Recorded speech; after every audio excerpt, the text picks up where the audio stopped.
Ladies and gentlemen, boys and girls, all shapes and sizes, you want to see how bad ICE is getting? They are getting so ridiculously bad. They are detaining, shackling, and arresting legal U.S. citizens. No, we're not talking about Latino ones are U.S. or black. We're talking about white citizens. Citizens are going to college. They're working hard jobs. I mean, you got Trump just go out there just like, oh, just tack anybody down. Yeah, absolutely crazy. This is bad, really bad. Clearly traumatic. Video showed federal agents detaining American citizen in Florida. Here we go. There's something we want to show you here. Dramatic video of a U.S. citizen being forcibly detained by federal agents in Florida. The incident filmed by a Miami Herald reporter who got a tip that ICE was conducting a traffic stop enforcement operation in Key Largo. It shows a woman in medical scrubs being stopped by ICE and Customs and Border Patrol agents, being pulled out of her car and wrestled to the ground as they attempt to handcuff her. As agents try to restrain the woman and place her in their vehicle, she can be heard pleading to agents and screaming to those watching that she is an American citizen. Take a listen.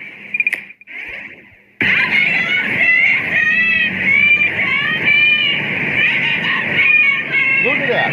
She's white. Are you kidding me? The Miami Herald reports that officials say the unidentified woman was detained because she refused to roll down her window or provide her driver's license. The officials also say that she was initially pulled over because she was driving her boyfriend's car, who they claim is an undocumented immigrant. The paper reports that agents later found her license in the car and confirmed that she is in fact a U.S. citizen. She was released afterward. Joining us now, the Miami Herald reporter who took that video, David Goodhue. David, I have a lot of questions, but I'll let you start. What questions did this entire situation raise in your mind, and what more do you know about this woman? We don't know a whole lot about her, actually. I tried to follow her when she got back into her car. But by the time I got out of the parking lot, she was pretty far down. I went to a local hospital, which is about 13 miles away, thinking she might be a, medical staff there since she was wearing scrubs. But anyway, I lost her. I think her boyfriend may, because of his status, I don't think she's that. I think she's pretty reluctant to talk to anybody, especially in the media right now. And what about the way these agents, Border Patrol officers, aren't there certain rights people have? Do they have to roll down their window? What are the protocols that potentially are being crossed here? Because I'm seeing a lot of videos that, some of them you can't corroborate them, where windows are being bashed in and people are being dragged out of their cars. This is the United States of America. I'm just curious what the rules are. Yeah, we're looking into a lot of that because it's pretty. There's some discrepancy between what local police can do, local and state police can do, and what federal agents can do. We're actually trying to get to the bottom of that because when I first came upon the scene, the window was up, but then there was a lot of arguing going back and forth. But so. Can you tell us a little bit about why you were there, what you had heard was going on in the area, and what else you might have observed? Yeah, they've been doing I got a tip to go down there. I'm not that... where I'm based out of is about 40 miles north on the mainland from Key Largo. Got a tip that they were conducting these operations, and then went down there. They've been doing them for about 3 weeks now, concentrating on Key Largo. Key Largo's the Upper Keys. The very northern part. So they had been concentrating on lower Keys from like Big Pine down to Key West. But now they seem to be concentrating on Key Largo, which is, it's interesting because a lot of people who work in the Keys don't live there. The Keys are very expensive to live in. So a lot of your hotel staff, a lot of your kitchen staff and everything, they live on the mainland and they commute to the Keys, especially the Upper Keys, because it's not that far from like Homestead and Miami-Dade County. So these operations are going on from rush hour basically. They wrap up about 10:30 by the time everyone's at work. So it's hard to say that they're not targeting people who are on their way to work. So we should also keep in mind what Supreme Court Justice Brett Kavanaugh said, where it's like, well, if a U.S. citizen is detained, it would be a minor inconvenience. Well, let's be clear. Even if she wasn't traumatic. Yeah, even if she wasn't held all that long in terms of hours or days, unlike some have been, that was clearly traumatic. She was clearly very, very upset. That's clearly a very hard moment, contrary to what the justice has sort of put forth.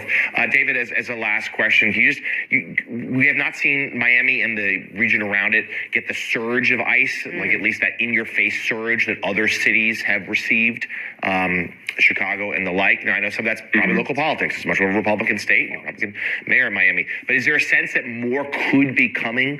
Is there a belief there on the ground that this could be one of the areas that the federal government looks towards next year? They've been in the Keys for a while.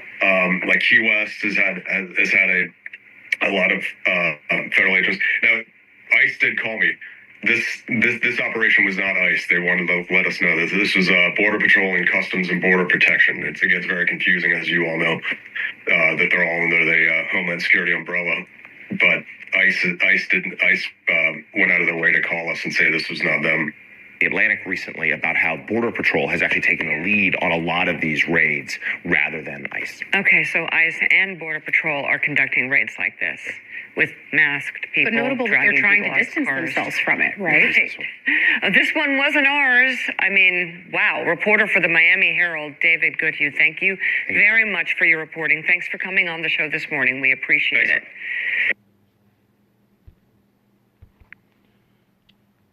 But wait, there's more. There's always more, baby. Here we have the actual U.S. citizen, the female, speaking out. Grijalva has received maybe the most challenging welcome to Congress of any member in modern history, at least than I can remember. First, after Grijalva won her seat in a special election, House Speaker Mike Johnson refused to swear her in for nearly 2 months. Grijalva said she presented herself as a member of Congress and asked the agents for more information about what they were doing. And the federal agents replied by pushing and pepper spraying her and her staff. You can see video on your screen right now. One even fired what appears to have been a pepper ball gun straight in the Congresswoman's direction. That's what happened today, and I want to hear more about this. I have lots of questions. Joining me now is Congresswoman Adelita Grijalva. First of all, it's great to see you. I'm happy to see that you're okay. How are you? How are your staff doing?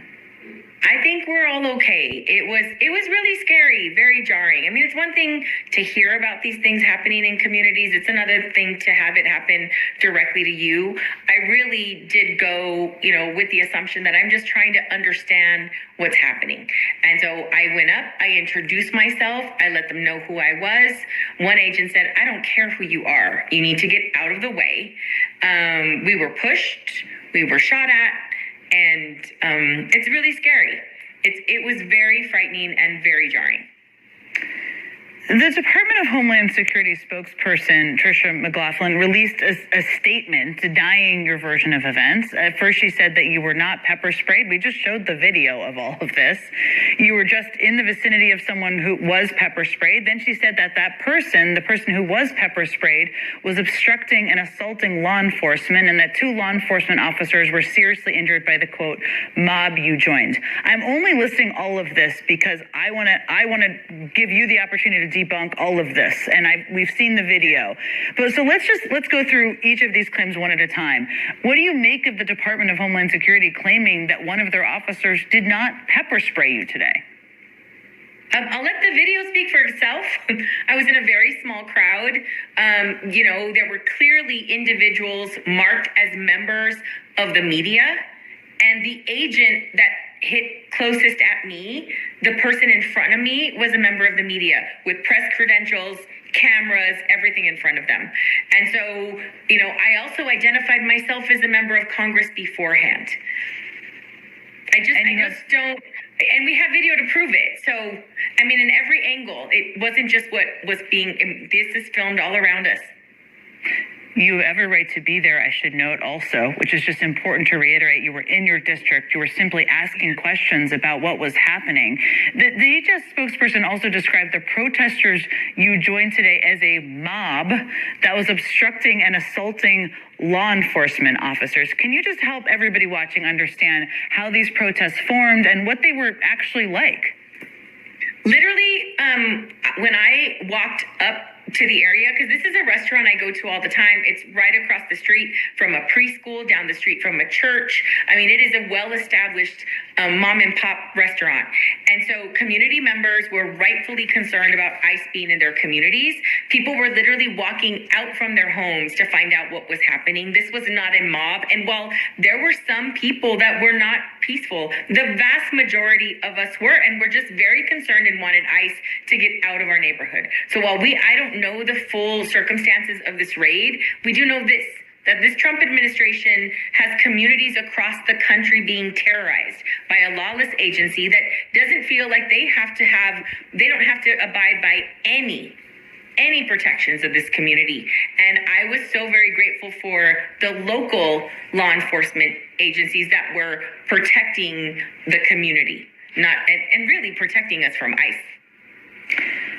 In response, this is one more piece of this. Tricia McLaughlin also said, quote, presenting oneself as a member of Congress doesn't give you the right to obstruct law enforcement, which is certainly not what you were doing. Can you help us and perhaps her understand, as a member of Congress, what you were actually trying to use your powers to do today as you saw what was happening?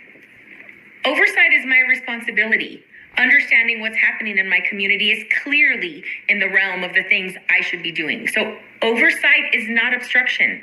I clearly was asking what was happening. And if you looked at the video, I'm the one that was initiating the de-escalation because ICE agents were not. They were getting more and more aggressive, pushing people around. One agent put their hands on me and tried to push me. And I said, do not put your hands on me. I am not being aggressive to you. I'm trying to understand where you're taking the people that are being arrested, because people started screaming in my ear, where are they taking them? And I asked the question. And then I said, if we move out of the way, will you leave? And they said yes. And then shortly thereafter, vehicles left. So my whole goal was really being peaceful. The vast majority of the people were peaceful there too. They just wanted ICE out of their neighborhood. Congresswoman Grijalva, I sincerely hope that you can spend the next months and years just representing your community and doing what you were elected to do. I'm so deeply sorry this happened to you today, and I'm so grateful that you were able to be here and share your story with us. Thank you for having me. And, as a sitting member of Congress of a border community, unfortunately, this is happening all too often in our community.